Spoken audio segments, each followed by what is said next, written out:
In this video, we'll walk you through the collaboration and sharing features you can use in Mantle. Create shared workspaces where team members access all conversations, folders, and settings together.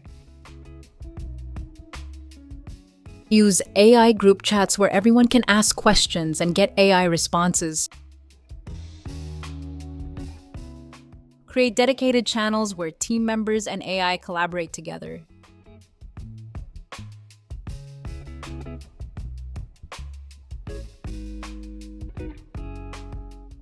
React to any message with emojis for quick, lightweight feedback.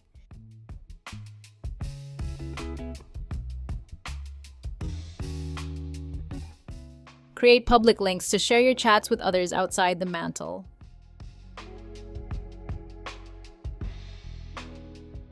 See when team members are typing in shared workspaces.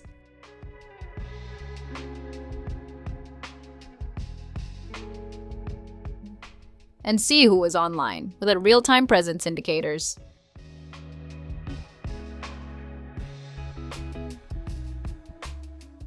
Invite team members to workspaces and manage their roles.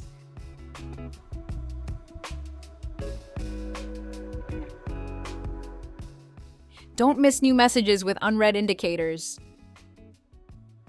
Explore these and many more features in Mantle. Thanks for watching. If you found this helpful, please like and comment. And don't forget to subscribe for more Mantle tips.